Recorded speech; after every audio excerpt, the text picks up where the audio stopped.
यो कुरा चाहिँ रियल माड्रिड फ्यानहरूको लागि होइन। 2024 को सिजन हेर अनि 2025 र 26 को सिजन हेर केटा हो होइन। अनि किलियन एम्बापे आएको रियल माड्रिड हेर अनि नआएको रियल माड्रिड हेर होइन। कतिको अन्तर अनि कतिको डिफरेन्स होला त होइन।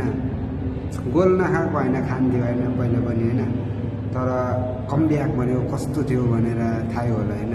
2024 को सिजन सब कम ब्याकै हो क्या, कुनै फेयर जितेको थिएन क्या, पुरा कम ब्याकै गरेर जितेको हो क्या। अनि 2025 र 26 को सिजन किलियन एम्बापे आएपछिको सिजन होइन। किलियन एम्बापेले गोल्डन बुट जित्छ उसको लागि मात्र खेल्छ क्या, टिमको लागि खेल्दैन क्या। अनि किलियन एम्बापे राम्रो प्लेयर हो, नराम्रो प्लेयर होइन, तर उसको अलिक एटिट्युड अनि घमण्ड अलिक दबाउनुपर्छ मुनि होइन। अनि रियल माड्रिडमा भिनिसियस जुनियर डायमन्ड भएको थियो क्या, डायमन्ड 24 को सिजन होइन। अनि अहिले 81 कहाँ त्यस्तो हुन्छ त यार। भनेको मतलब एम्बापेले लथालिङ गरे क्या, यताको सिजन यता, यताको सिजन यता हाल्यो होइन।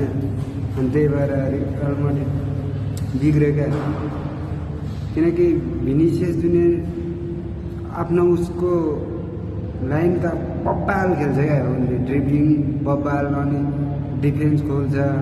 अनि रोड्री कमब्याक इज किङ, अनि जुड बेलिङ्गम मिड बब्बाल सम्हाल्ने, अनि कामाभिङ्गा, अनि भालभर्डेको बुलेट सट बिर्सेको छैन क्या, आज यादै छ।